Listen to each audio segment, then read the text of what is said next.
నమస్తే, welcome to our channel. నేను మీ పద్మావతి. ఈ రోజు మనతో పాటు ప్రముఖ ఆధ్యాత్మికవేత్త మరియు జ్యోతిష్య పండితులు డాక్టర్ ముల్లపూడి సత్యనారాయణ గారు ఉన్నారు. ఆయనతో మాట్లాడి మరిన్ని విషయాలు తెలుసుకుందాం.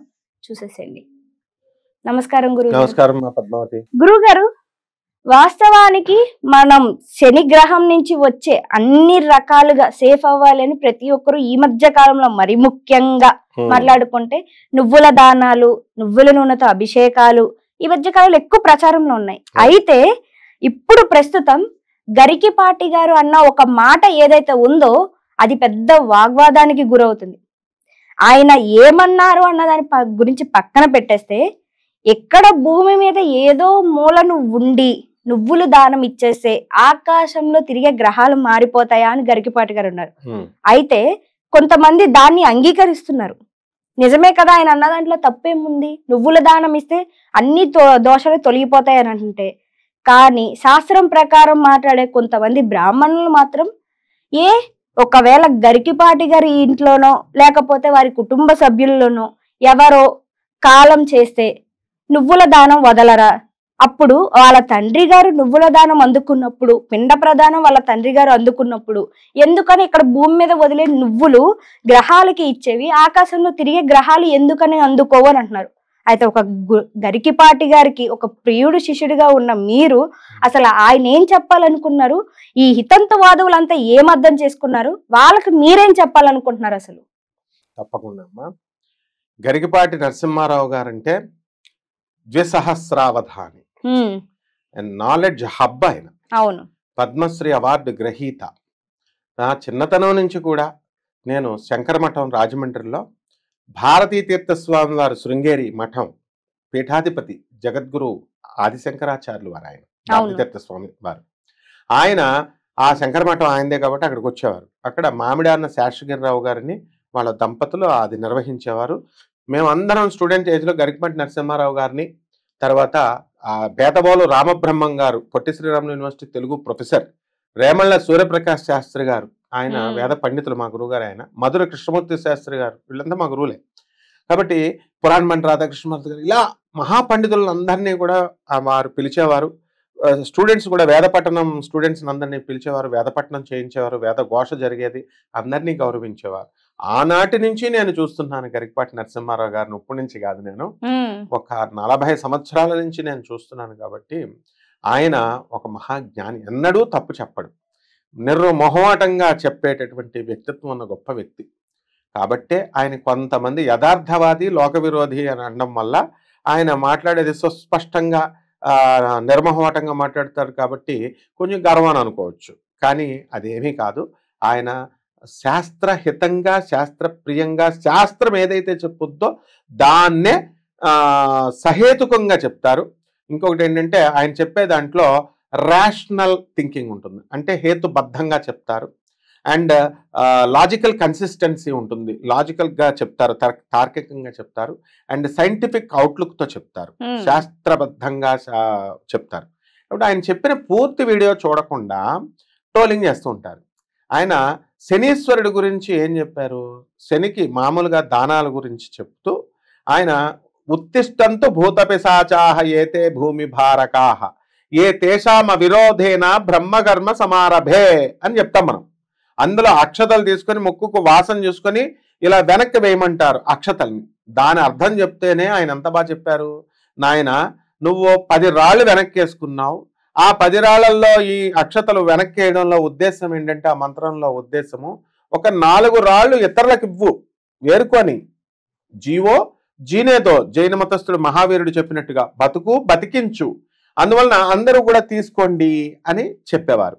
అలాగే దానాలు చేసేటప్పుడు మనకి కేవలం దానం అంటే నువ్వుల దానం ఒకటే గ్రహ దోషాలు పట్టుకున్నప్పుడే దానం కాదు, శని దోషం. మామూలు దానాల్లో, అన్ని దానాల్లోకెల్లా విద్యాదానం గొప్పదని, అన్నదానం గొప్పదని, భూదానం, సువర్ణదానం, ఇలా రకరకాల దానాలు అనేటటువంటివి చెప్పబడ్డాయి. అయితే అన్నదానానికి బాగా ప్రాముఖ్యత వచ్చింది. విద్యాదానాన్ని, ఆయన విద్యావేత్త కాబట్టి కంపల్సరీ ఈ రోజున ఎవరైనా గురువులు మాట్లాడగలిగితే అందరూ కూడా, మనకి చాగంటి కోటేశ్వరరావు గారు కానీ, గరికిపాటి గారు కానీ, బద్దిపత్తి పద్మాకర్ రావు గారు కానీ, సామవేదం షణ్ముఖ శర్మ గారు, అండ్ ఆఖరగా నండూరు శ్రీనివాసరావు గారు వరకు వీళ్ళు చెప్పే దాంట్లో మల్లా చంద్రశేఖర శాస్త్రి గారు వెళ్ళిపోయారు. ఈ పండితులు ఎప్పుడు కూడా, ఈ గురువులు ఎప్పుడు కూడా తప్పు చెప్పరనమాట. ఉన్నంతలో ఆప్టిమిస్టిక్గా రేషనల్గా చెప్తారు. తర్వాత మిగతా కొంతమంది మంచోళ్ళు ఉండొచ్చు ఇలా చెప్పేవాళ్ళు. అయితే ఇక్కడ ఆ దానాలలో విద్యాదానం, ఆయన ఒక టీచర్ బేసికల్గా, కాబట్టి ఆయనకు మాత్రమే గురుస్థానం, గురువు చెప్పే ఆ మెలకువలు తెలుసు మిగతా వాళ్ళకంటే కూడా. మిగతా వాళ్ళు మిగతా డిపార్ట్మెంట్స్లో వర్క్ చేశారు. కాబట్టి ఇక్కడ ఆ విద్యాదానం అవసరం, తర్వాత అన్నదానం అవసరం, ఇవన్నీ చెప్పుకుంటూ వచ్చారు కదా. అలాగే నీళ్లదానం చేయాలా అన్నీ చెప్పారు. అయితే శనికి ఇది పూర్తిగా పర్సనల్గా సంబంధించింది. ఒక వ్యక్తి ఉద్ధరించబడాలి అంటే ఉద్ధరాత్మన అంటే ఉద్ధరించబడాలంటే నిన్ను నువ్వే ఉద్ధరించుకోవాలా. అంతేగాని గ్రహం పట్టుకున్నప్పుడు నువ్వు పాపకర్మలన్నీ చేసేసి శని దగ్గరికి వచ్చేసి ఆ శనీశ్వరుడికి నువ్వుల దానం ఇచ్చేస్తే అది సరిపోతుందా? సరిపోదు అనే ఉద్దేశంతో చెప్పారు ఆయన. అంటే ఎలా అంటే ఇప్పుడు మనిషి సకల పాపాలు చేస్తాడు జన్మల్లో. ఏంటి? ప్రారబ్ధ కర్మ, సంచిత కర్మ, ఆగామి కర్మ, ఇలా రకరకాల కర్మలు ఉంటాయి. క్యూములేటివ్ కర్మలు అంటాం, జన్మల నుంచి కూడొచ్చేవి. అయితే ఆ కర్మల వల్ల మనకి హ్యూమన్ బాడీ ఇచ్చినప్పుడు మనకి కష్టాలు సుఖాలు రెండు వస్తేనే మానవ జన్మ వస్తుంది. నేను పాపాలు చేస్తానండి అని, అందుకే నేనే చేశానండి అని బిల్డప్లు ఇస్తారు. కాదు, అందరూ పాపాలు చేసి వచ్చిన వాళ్ళమే. అందువలన పాప పుణ్యం ఉంటేనే మానవ జన్మ వస్తుంది. అప్పుడు దాన్ని ప్రక్షాళన చేసుకోవాలా. బుద్ధి కర్మానుసారిని కర్మ నుంచి చేసుకోమని చెప్తున్నారు గురువు గారు, గరికపాటి గారు. నీ కర్మ, నువ్వు మంచి పనులు చేస్తే నీ కర్మ ఆటోమేటిక్గా మంచి అవుతుంది, నీ బుద్ధి సరైన మార్గం వైపు ప్రేరేపించబడుతుంది అన్నారు. దేవి భాగవతంలో మొదటి శ్లోకం కూడా అదే చెప్తుంది. ఓం సర్వ చైతన్య రూపం తాం ఆద్యాం విద్యాం చ ధిమిః బుద్ధిం యోన ప్రచోదయాత్. ఆది విద్యలకి అన్నిటి విద్యలకి అయినటువంటి అధిష్టాత్రి అయినటువంటి ఆ జగన్మాత దుర్గా నా బుద్ధిని సరైనటువంటి మార్గం వైపు ప్రేరేపించుగాక అని చెప్తోంది. అలాగే గాయత్రి మంత్రం కూడా ఓం భూర్భువస్వ తత్సవితుర్వరేణ్యం భర్గో దేవస్య ధీమహి ధియో యోన ప్రచోదయాత్, ఇది కూడా అది చెప్తుంది. ఏ శక్తి అయితే సృష్టించిందో, పాలించిందో, లయం చేసిందో ఆ శక్తి నా బుద్ధిని సరైన మార్గాల వైపు ప్రేరేపించుగాక అని చెప్తున్నారు. ఇవన్నీ ఎందుకు చేస్తాము అని అంటే మన బుద్ధిని కర్మల ద్వారా చేసుకోవాలి. ఇప్పుడు ఉదాహరణకి మనం దొంగలతో స్నేహం చేస్తున్నాం, చెడ్డోళ్ళతో, గంజాయిగా తాగే వాళ్ళతో చేస్తే గంజాయి తాగుతాం, తాగుబోతులతో తాగితే మనం ఏదో ఒక అవసాన సమయంలో వీక్ మూమెంట్ లో మనం కూడా తాగుతాం. సో అందుకనే సత్సంగత్యే నిస్సంగత్వం, నిస్సంగత్వే నిర్మోహత్వం, నిర్మోహత్వే నిశ్చలతత్వం, నిశ్చలతత్వే జీవన్ముక్తి. అందుకని ముక్తి రావాలంటే ఈ స్టెప్స్ అన్ని రావాలా. ముందు సత్పురుషులతో సావాసం చెయ్యాల, సత్పురుషుల మాటలు వినాల.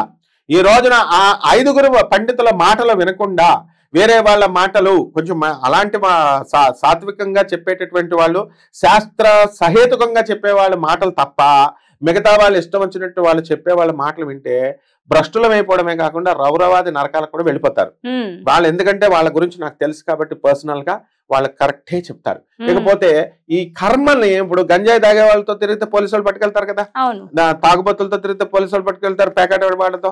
మరి ఈ దొంగలతో తిరిగితే పోలీసు వాళ్ళు తీసుకెళ్తారు. మనం అక్కడ కట్ చేసుకున్నాం అనుకో, ఎవరో మన తండ్రో ఎవరో చెప్తారు ఫ్రెండ్స్, అరే ఎందుకురా దొంగలతో అంటే, మనం మానేస్తే పోలీసు వాళ్ళు మన జోలికి రారుగా. అంటే ఇక్కడ ఆటోమేటిక్ గా కర్మ కట్ చేస్తే మనకి యాక్షన్ మంచిగా వచ్చింది కదా, యాక్షన్ మంచిగా ఉంటే రియాక్షన్ మంచిగా వస్తుంది.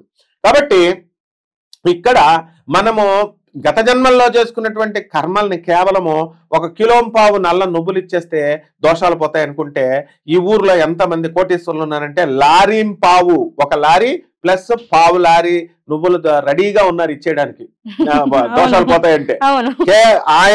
ఆయన చెప్పినా చెప్పకపోయినా మా గురువు గారు పాపం స్మూత్ గా చెప్తారు. నేను చెప్తున్నాను, మీరంతా మదమెక్కి, మీరంతా పూర్వజన్మల్లో పాపాలు చేసి వచ్చి వాళ్ళని వీళ్ళని పాడు చేసేసి, వాళ్ళని వీళ్ళని ఆస్తులను దొబ్బేసి, మీరంతా ఇష్టం వచ్చిన పాపాలు చేసి మీకు కర్మలు తెస్తే శనీశ్వరుడి దగ్గరికి వచ్చేసరికి మీరు దానం చేస్తే పోతుందా? ఎవడు చెప్పాడు అసలు పోతుందని? ఏ శాస్త్రాలు చెప్పినాయి? దే ఆర్ ఆల్ ఇన్కార్పొరేటెడ్ శాస్త్రాలు. వేదాల్లో ఎక్కడున్నది శనికి దోషం పోతుందని? వేదాలు ఎక్కడ చెప్పినాయి? జ్యోతిష శాస్త్రంలో ఎక్కడ జ్యోతిష మాట్లాడితే వరాహమిహిరుడు, జ్యోతిష గ్రంథాలు, ఈ పేర్లు చెప్తారు. ఎక్కడ ఉంది? అవన్నీ ఇన్కార్పొరేట్. కపట బ్రాహ్మణ, కపట జ్యోతిష్కుల, కపట మంత్రగాళ్ళు మధ్యలో ఇరకించారనమాట ఈ దానాలు. ఫలదీపికలో ఇవన్నీ ఉండవు. ఫలశ్రుతులు కరెక్ట్. ఒక పని చెప్తాం, అయితే రా, ఎవరైతే దానాలు ఇస్తాం, నీ కరెక్ట్ గా నీ ఇంటికి వచ్చి దుకాణం పెట్టి కూర్చుంటాం. ఏ జ్యోతిష్కుడు అయితే 1 లక్ష కాదు 3 లక్షలు ఇస్తాం, నువ్వు కరెక్ట్ గా నేను అన్న పని చేయి, దానం చేస్తాం. కబుర్లు కాదు, గ్యాంగ్ వచ్చేస్తాం అనమాట. గురువు గారిని అంటే గ్యాంగ్ యాజ్ అ ప్రొఫెసర్ ఏదైనా అధర్మణ మీద పండితుడిగా వార్నింగ్ ఇస్తున్నాను అందరికీ కూడా. ఎందుకనంటే ఈ ఫలాలు రావు, వాళ్ళ కర్మలను బట్టి ఫలితాలు వస్తాయి. కాబట్టి ఇక్కడ ఏం జరుగుతుందండి మనకి ఇది అంటే, అక్కడ మనం దాన ధర్మాల వల్ల అనేది పుణ్యం వస్తుంది, ఇక్కడ దోషాలు పోవు ఇక్కడ. కానీ వీళ్ళు ఏం చెప్తున్నారు, దోషాలు పోతాయి. ఇప్పుడు ఉదాహరణకి శనీశ్వరుడి దానాల్లో ఉన్న లోపం నేను చెప్తాను. ఇప్పుడు ఒక పేషెంట్ ఉంటాడు, కాల్షియం డెఫిషియన్సీ, బోన్స్ బాగాలేదు, నొప్పిగా లేవు, కాల్షియం టాబ్లెట్లు డాక్టర్ వేసుకోమంటాడు, మనం లోపల వేసుకుంటాం, అవునా? ఐరన్ టాబ్లెట్లు ప్రెగ్నెంట్, అప్పుడు ఈ బోన్స్ కరెక్ట్ అయిపోతాయి. ప్రెగ్నెంట్ లేడీ ఐరన్ డెఫిషియన్సీ ఉంది, ఇనుము లోపం, అప్పుడు ఇనుము టాబ్లెట్లు వేసుకోమంటాడు, ఇనుము వేసుకుంటాం. తోటకూర లోపల తీసుకోవాలా, తినాలి, అప్పుడు వస్తుంది. ఎవరు చెప్పారు ఈ పంతుళ్ళందరికీ? ఎవరు చెప్పారు అసలు తోటకూర దానం చేయమంటారు? శనివారం నాడు మిగతా తోటకూరలో ఇనుము ఉంది, తోటకూర ఇనుము ఉంటే పంతులకు దానం చేయడం ఏమిటి? ఎవరికి చేయాలా? వాళ్ళు తినాలా. ఎవరికైతే దోషం ఉందో వాడు ఆ తోటకూరను తింటే వాడికి ఆ ఐరన్ డెఫిషియన్సీ వల్ల అక్కడ ఆ గ్లాండ్ పనిచేయదు, ఆ హార్మోన్ పనిచేయదు. ఆ హార్మోన్ పనిచేయడం వల్ల వాడికి సరే వాడి దోషాలు కరెక్ట్ అవుతాయి, వాడు తీసుకునే డెసిషన్స్ కరెక్ట్ అవుతాయి. ఎలాగో చెప్తా. చుట్టలు తాగేటటువంటి వాళ్ళు నోట్లో సలైవా ఎక్కువ ఉమ్మి ఊరుతుంది. అలాగే ఇది ఓవర్ సెక్రెషన్ ఎక్కువైపోయింది. ఇక పిల్లలు లేనటువంటి వాళ్ళకి అండర్ సెక్రెషన్, స్టెరాయిడ్స్ ఇచ్చి ఇంజక్షన్లు చేసుకుని వాళ్ళు పిల్లలు అక్కడ హార్మోన్స్ సెక్రెషన్ తెచ్చుకుంటారు. సో ఇక్కడేమో అండర్ సెక్రెషన్ అంటే తక్కువైపోయింది, నోట్లోనేమో ఎక్కువైపోయింది. ఆ రెండు కూడా సమానంగా ఉంటే రెగ్యులేట్ అయితేనే మాత్రమే మనకి ఏమవుతుందంటే ఈ యొక్క హార్మోన్స్ కరెక్ట్ గా పనిచేస్తాయి, గ్లాండ్స్ కరెక్ట్ గా పనిచేస్తాయి, సెక్రెషన్ కరెక్ట్ గా ఉంటుంది. అప్పుడే వాడు వైజ్ డెసిషన్స్ తీసుకుంటాడు, వాడు చేసేది కరెక్ట్ అనమాట. అలా కాకుండా ఇక్కడ ఐరన్ డెఫిషియన్సీ వల్ల మనకేమవుతుంది, ప్రెగ్నెంట్ లేడీ ఆమె తోటకూర తింటేనే ఆమె దోషం పోతుంది. పంతులకు తోటకూర దానం చేస్తే ఎలా పోతుంది? ఇనుము దానం చేస్తే ఎలా పోతుంది? నువ్వులు దానం చేస్తే ఎలా పోతుంది? ఎవరు చెప్పారు అసలు ఈ ఫలదీపిక? ఎవరు చెప్పారు ఈ ఫలశ్రుతులు? ఎవరు ఏ ఋషి చెప్పాడు? ఇదంతా నాన్ సెన్స్, కపటలు కల్పించినటువంటివి. మళ్ళీ ఇంకో విషయం, ఈ యొక్క శనికంట వీళ్ళ మహాపాపాలు చేస్తారు. వీళ్ళు చెప్పే వాళ్ళ బతుకులు నాకు తెలుసు, వీళ్ళందరి బతుకులు కూడా. మరి వీళ్ళు తాగుబోతులై, వీళ్ళు తిరుగుబోతులై, పూర్వజన్మల్లో వీళ్ళు పాపాలు చేసి వచ్చి మనందరం కూడా ఈ శనికంట అంటరాని వాళ్ళలాగా శనిని ముట్టుకోవద్దు, నవగ్రహాల చుట్టూ తిరిగేసి శనిని ముట్టుకోవద్దు అంటారు. శనిని దానాలు ఇచ్చేసిన తర్వాత అక్కడే గుడ్డలు అక్కడే వదిలేసి, నల్లబట్టలు వేసుకుని దానం చేసి అభిషేకం చేసిన తర్వాత అక్కడే వదిలేసి అంటరాని వాడిగా కాళ్ళు కడుక్కొని ఇంటికి వెళ్ళాలా, లేకపోతే నెగిటివ్ వైబ్రేషన్ మీకు వచ్చేస్తుంది అంటారు. తర్వాత బట్టలు అక్కడ వదిలేస్తారు. ఎవరు ఈ బట్టలన్నీ ఎక్కడ వదిలేస్తారండి? చనిపోయిన వాళ్ళు ఇళ్ళకి వెళితే ఆ బట్టలు తడిపి మనం ముట్టుకున్నామని స్నానం చేసి వస్తాం. ఏం శనీశ్వరుడు అంటే ఎంత తమాషాగా కనబడుతున్నాడా? కాబట్టి శనిని ముట్టుకోకూడదు అంటారు, నవగ్రహాలను ముట్టుకోకూడదు అంటారు. నవగ్రహాలకి ఎందుకు కాళ్ళు కడుక్కోమంటారో గురువు గారైనటువంటి గరికపాటి నరసింహారావు గారు క్లియర్ గా చెప్పారు. అక్కడ నూనెతో అభిషేకాలు చేస్తున్నారు కాబట్టి అక్కడంతా నూనెంతా పేరుకుపోతుంది, జారి పడిపోతారు. కాబట్టి అందుకు కాళ్ళు కడుక్కొని పక్కన ఉన్నటువంటి మెయిన్ దేవాలయంలో, ప్రధాన దేవాలయం, ఇది ఉపదేవాలయం కదా, ఆ ప్రధాన దేవాలయంలో ఉన్న శివుడి దర్శనం అందుకు చేస్తారు. అంతేగాని శనీశ్వరుడు అంటరానివాడు కాదు, శనీశ్వరునికి చేస్తే దోషాలు అంటుకుంటే నెగిటివ్ వైబ్రేషన్ ఇంటికి వెళ్ళిపోతుంది అని కాదు. అలాగే ఈ దానాలలో కూడా ఈ యొక్క నువ్వుల నూనె చేస్తే ఆకాశంలో గ్రహాలు ఎలా మారితే చెప్పమను. ఏ గ్రహ అరిష్ట స్థానగతా తేషాం గ్రహాణం శుభ ఏకాదశ స్థల ఫలా వ్యాప్త్యర్థం ఏ దానం కరిష్య అని చేస్తున్నాం. ఏ గ్రహాలు అరిష్ట స్థానాల్లో ఉన్నాయో, చెడ్డ స్థానాల్లో, అటువంటి గ్రహాలు ఏకాదశ 11 స్థానాల్లోకి వచ్చాయి కాక, శుభమైనటువంటి స్థానంలోకి వచ్చాయి కాక అని పంతులు చెప్పేస్తే వచ్చేస్తాయా? ఎలా వస్తాయి? దానికి ఎలా వస్తాయో మాకు తెలుసు. ముందు విద్వాన్ సర్వత్ర పూజ్యతే, చదువుకున్నవాడు ఎప్పుడు కూడా పూజింపబడతాడు. ఆయన పూజనీయుడు, ఆయన గరికపాటి. కాబట్టి వినమ్రతతో వచ్చినటువంటి వాడు. ఆయన టీచర్ చెప్పినప్పుడు బలుపుతోనే చెప్తారు, మరి గట్టిగానే చెప్తారు, లేకపోతే మెత్తగా చెప్తారా?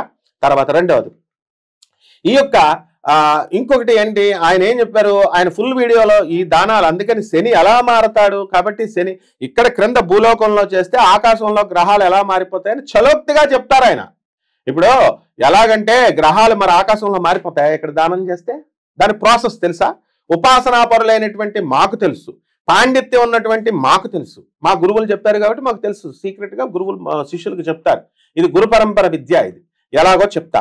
ఇప్పుడు మరి దాన్ని పట్టుకొని వాళ్ళ నాన్నగారు చనిపోతే, వాళ్ళ అమ్మగారు చనిపోతే నువ్వులు దానం చేయరా, అవి ఆకాశంలోకి ఎలాగ వెళ్ళిపోతాయి, అప్పుడు అప్పుడు ముట్టనటువంటి నల్ల నువ్వులు ఇక్కడ ఇప్పుడు ఎందుకు దానాలు, ఈ మామూలు భక్తులు చేస్తే దానాలు ఎందుకు ముడతాయి?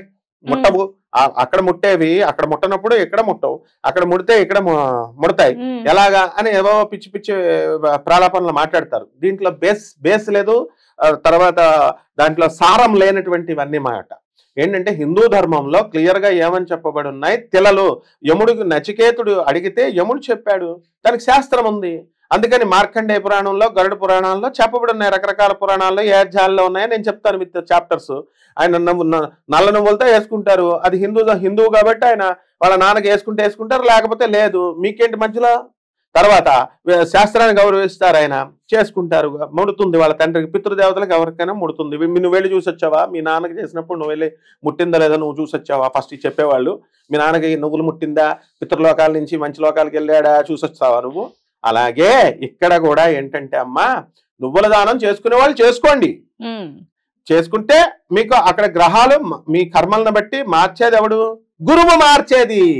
ఇప్పుడు నువ్వులతో ఇచ్చేసినంత మాత్రాన నీకేమవుతుంది? నువ్వుల దానం చేసేస్తే ఈ ప్రాసెస్ ఏదో వచ్చింది అనుకుందాం, మరే దోషం పోయింది అనుకుందాం. ఒక స్పాంజ్ ఎలాగైతే నీళ్ళని లాగేసిందో ఇలా ముట్టేసుకుంటే వీళ్ళు లాగేస్తుందని ఏదో చెప్తున్నారు కదా. లాగేస్తే ఆ దోషాలు లాగేస్తే అది ఎవరు చేయించేవాడెవడు? ఆ స్పాంజ్ అక్కడ పెట్టి పీల్చేవాడెవడు? వాడే గురువు, వాడే గరికపాటి. అర్థమైందా? ఆయనకే పంగనామాలు పెట్టడానికి మంచి బోధించే గురువులకే వాళ్ళు పంగనామాలు పెట్టి విమర్శిస్తుంటే వీళ్ళ శని దోషాలు ఇంకా పట్టుకుంటాయి. ఎందుకంటే శని జగద్గురువు. కలియుగానికి జగద్గురువులు ఇద్దరే ఉంటారు, రాహువు శని. శని అటానమస్ ప్లానెట్. ఆయన బ్రహ్మ విష్ణు మహేశ్వరుల్ని ఎదిరించి పడేస్తాడు. విష్ణుమూర్తి ఎదిరించేసి విష్ణుమూర్తితో యుద్ధం చేస్తే విష్ణుమూర్తి శనీశ్వరుడు కాలు ఎరగొట్టేస్తాడు. ఆ తర్వాత రావణ బ్రహ్మ మహాజ్యోతిష పండితుడు వాళ్ళ కొడుకు మేఘనాథుడికి ఆ కాలు ఆయుష్మంతుడిగా పుట్టాలి, దీర్ఘాయుష్మంతుడిగా అని పెడితే మిగతా ప్లానెట్స్ అన్ని పోసుకుంటే శనీశ్వరుడు మాత్రమే ఏంటి ఇట్లాంటి ధర్మార్గుడికి ఆయుర్దాయాన్ని ఇచ్చేది అని పక్కగళ్ళలోకి వెళ్ళిపోయాడు. సరిగ్గా డెలివరీ టైం, మండోదరి డెలివరీ టైంకి. అప్పుడు ఆటోమేటిక్ గా వాడు అల్పాయుష్కుడైపోయాడు. మేఘనాథుడు అంటే ఇంద్రజిత్తు చనిపోయాడు. కాబట్టి అటువంటి శనీశ్వరుణ్ణి మీరు అంటరాని వాడిగా చెప్తూ మీరు ముట్టుకోకూడదు, ఇవి మానేసి ప్రదక్షిణాలు చేయకూడదు, ముట్టుకోకూడదు, బట్టలు అక్కడ వదిలేయాలా. అసలు ఇంకో విచిత్రం ఏంటంటే మిగతా గ్రహాలకు ఏం చెప్తారో తెలుసా? బుధుడు బాగాలేదనుకోండి, ఆయనకి ఇష్టమైన కలరు గ్రీన్ అండి, కాబట్టి జాతిపచ్చ రంగు వేసుకోండి, గ్రీన్ కలర్ బట్టలు వేసుకోండి అంటారు. కానీ బుధవారం వేసుకోండి అంటారు. కానీ శని దగ్గరికి వచ్చేసరికి ఈ అరకొర పండిత మహానుభావులు ఏం చెప్తారంటే శనివారం నాడు బ్లాక్ డ్రెస్ వేసుకోవద్దంట. ఇక్కడ ఏమంటారు?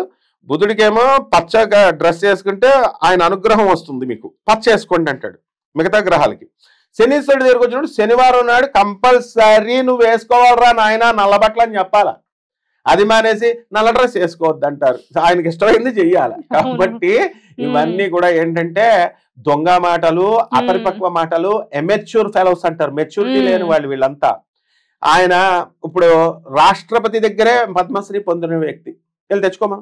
ఈ వీడియోలు చెప్పడం వల్ల రాలేదు ఆయనకి పద్మశ్రీ అవార్డు. ఆయన ఒక టీచర్గా ఆయన ఓరియంటల్ కాలేజెస్లో కొవ్వూరు దగ్గర, అక్కడ కాకినాడలో ఆయన విద్యాసేవలో ఒక 45 సంవత్సరాలు 50 సంవత్సరాలు వేల మంది విద్యార్థుల్ని రాష్ట్రాలుగా తీర్చిదిద్దాడు. ఆయన ఏనాడు కూడా సహేతుకంగా లేనిదే మాట్లాడు. ఈ రోజు కూడా నేను చెప్పినటువంటి ఈ 5గురు పండితులు చాగంటి నుంచి గరికపాటి నుంచి నండూరి వరకు రోజుకు 18 గంటలు చదువుతారు వాళ్ళు శాస్త్ర.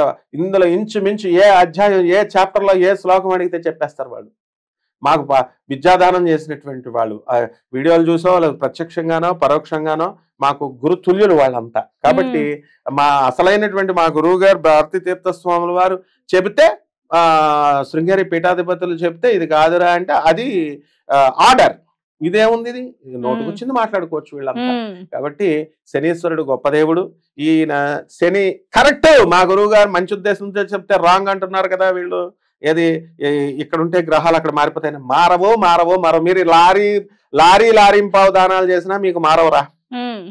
నువ్వులు దానం చేసినా, నల్ల బట్టలు దానం చేసినా, ఏం చేసినా భ్రష్టుడికి వీళ్ళందరికీ ఆయుక్షీడులు అయిపోతారు వీళ్ళందరూ. ఎందుకంటే రౌరవాది నరకాలకు పోతారు. ఎందుకంటే శనీశ్వరుడి జోలికి వచ్చి టచ్ చేశారు శనీశ్వరుడిని. అసలే శనీశ్వరుడు మా గురువు గారు. ఎందుకంటే ఆయన శనీశ్వరుడు శాస్త్ర గురువుని ఎదిరిస్తే ఆయుక్షీణం, జ్యోతిష్యాన్ని ఎదిరిస్తే మరణమే. జ్యోతిష్యాన్ని ఎదిరించిన, గురువుని ఎదిరించిన విద్య ఏమొస్తుంది? ఒకటి తర్వాత రెండు వస్తుందిరా అంటే ఒకటి తర్వాత రెండు వచ్చి సబ్జెక్ట్ వచ్చేస్తుంది, రెండు తర్వాత మూడు అంటే ఎలా వస్తుందండి అంటే అట్లా గురువు గారు చెప్పిన దాన్నే వక్రీకరించినటువంటి వెధవలు, గురువు గారు చెప్పినటువంటి దాన్ని వక్రించి భాష్యాలు చెప్పేటటువంటి వీళ్ళు గ్యారంటీగా రౌరవాద నరకాలకు వెళ్ళిపోతారమ్మా. కాబట్టి ఆయన చెప్పింది ఇది ఉద్దేశ్యం ఏంటంటే, తప్పకుండా దానాలు చేసుకుంటారా నాయనా, కాకపోతే దానాలు అదే పనిగా చేసేసి మాకు ఎంత ఉంటాయమ్మా, 200 ఉండవు నల్ల నువ్వులు. ఆ పంతులు గారులు కూడా అందరూ తీసుకోరు, నల్ల పంతులు గారులు మాకు 500 పైన ఇస్తేనే తీసుకుంటారంటారు, అధిక పారితోషికం. అవి తీసుకుంటే అదే పనిగా దానాలు చేసేవాళ్ళు ఉంటారనమాట. ఒక 500 ఖర్చు అవుద్ది అనుకో, 500 ఇచ్చేసి నాకు 1 కోటి రూపాయలు వచ్చేయాలా, 10 కోట్లు వచ్చేయాలా, 100 కోట్ల కట్నంతో అమ్మాయి వచ్చేయాలా, ఇటువంటి బోగస్ గాళ్ళ కోసం ఆయన చెప్పాడు. ఏమని? అదే పనిగా నువ్వు దానాలు చేసేస్తే ఫలితాలు వచ్చేవి నాయనా, నీకు ఎలా రావాలి, ఎలా వస్తాయి అంటే, నీకు ఎలా వస్తాయి అదే పనిగా రావు, అందులో తత్వం తెలుసుకో అంతే అనమాట. తత్వం ఏంటి? శనీశ్వరుని ప్రసన్నం చేసుకో. గ్రహాలు ఖచ్చితంగా ఇక్కడ భూలోకం నుంచి ఆకాశంలో కూడా మార్చొచ్చు. అదనమాట ఆయన చెప్పిన దాంట్లో ఉద్దేశం అమ్మా. అయితే గురువు గారు, అయితే ప్రస్తుతం ఎవరైతే ఉన్నారో ఈ జ్ఞానులు, పండితులు, శాస్త్రవేత్తలు ఎవరైతే ఉన్నారో, మనకి దానాలు ఇచ్చేసిన, ఈ దీపాలు పెట్టేసిన, ఇదే క్రమంలో నడిచేసిన మనకు అన్ని కలిసి వస్తాయి, అన్ని రకాల దోషాలు పోతాయని చెప్పేది ఇదేది కూడా నమ్మక్కర్లేదు అని అంటారు. అవును, నమ్మక్కర్లేదు. ఎందుకంటే వాళ్ళ ఇంట్లో వాళ్ళ చెంబులు అడుక్కుంటున్నారు అంతా. ఈ మహాజ్ఞానులు ఎళ్ళకెళ్ళి చూసొస్తే మనం మరి ఈ దానాలు ఈ క్రియలు తెలుసు కదా. ఉదాహరణకి వేణుస్వామి ఏం చేశాడు, నాకు నేను దానాలు చేసేసుకుంటాను, నాకు జ్యోతిష్యం తెలుసు కదా, నాకు తెలుసు కదా అన్నాడు. డౌన్ఫాల్ అయిపోయాడా మరి? తర్వాత మళ్ళీ ప్రతి ఛానల్ ఏ ఛానల్ పిలవకపోతే ఇప్పుడు ఛానల్కి వెళ్ళి నన్ను తీయండి అని తీసుకుంటున్నారు. అలాగే ఈ యొక్క దానాలు ధర్మాలు చేసేటటువంటి వాళ్ళు వీళ్ళంతా కూడా ఏమీ బ్యాక్గ్రౌండ్ లేదు, వీళ్ళంతా బిల్డప్లు ఇస్తారనమాట. ఏమని? ఏదో కోట్లు కలిసి వచ్చేస్తాయి, లక్షలు, నీకెందుకు కలిసి వచ్చినాయో చెప్పు అని అడిగే కస్టమర్ ఉండడు కదా. గురువు అంటే కొంచెం గౌరవం ఇస్తారు కాబట్టి అడిగేవాడికి చెప్పేవాడికి అడిగేవాడికి చెప్పేవాడు లోకువ. ఓకే, వినేవాడికి చెప్పేవాడు ఏంటి? చెప్పేవాడికి వినేవాడు లోకువ. కాబట్టి వీళ్ళు ఎన్నో చెప్తారు వీళ్ళు అంతే. వాళ్ళు ఏంటి? వీళ్ళకే కర్మలు పోవు, వీళ్ళ ఇళ్లలోనే అన్ని కష్టాలు ఉన్నాయి. విన్నావా? మహాపండితుల ఇళ్లలో వికలాంగుల పిల్లలు ఉన్నారు, మరి దానాలు చేసేసి సరి చేసేసుకోవచ్చు కదా. మహాపండితులు వీళ్ళు బిజినెస్ ఏదేదో బిజినెస్ చేసేసి మొత్తం లాస్ అయిపోయి, మనం ఏం బిజినెస్ బాగుందరా అంటే జ్యోతిషం బిజినెస్ బాగుందని పెట్టుకున్న మహానుభావులే ఈ రోజున ఆయన విమర్శిస్తున్నారు. వాళ్ళు నాకు తెలుసు. తర్వాత వీళ్ళ ఆచార వ్యవహారాలు ఇవన్నీ కూడా తెలుసు. వాళ్ళ నిష్ఠా గరిష్ఠులు వాళ్ళంతా కూడా. గరికపాటి చాగంటి వీళ్ళంతా నిష్ఠా గరిష్ఠులు. ఎప్పటికప్పుడు నండూరు శ్రీనివాస్ గారు కూడా ఎప్పటికప్పుడు ఉపాసన చేసుకుంటూ వారు పూజలు చేసుకుంటూ వాళ్ళ పనులు వాళ్ళు ఉంటారు. వాళ్ళని విమర్శించేది తప్పు అమ్మ. నిజంగా గురువు గారు మీరు చెప్పిన ఒక్కొక్క మాట అక్షర సత్యం. దేన్ని కూడా మనం అని చెప్పి ఈ కపట గురువులు చెప్పిందే రైట్ అంటారు. అసలు మీ ఉద్దేశంలో ఏంటి, మీరేమనుకుంటున్నారో ఖచ్చితంగా కామెంట్ సెక్షన్ లో కామెంట్ చేయండి. ఇంకా మీకు ఇలాంటివి ఏమైనా డౌట్స్ ఉంటే కూడా ఖచ్చితంగా కామెంట్ చేయండి. ఇలాంటి మరెన్నో వీడియోస్ మీకు ఎప్పటికప్పుడు అందాలి అంటే ఖచ్చితంగా సబ్స్క్రైబ్ చేసుకోండి, షేర్ చేయండి, లైక్ చేయండి.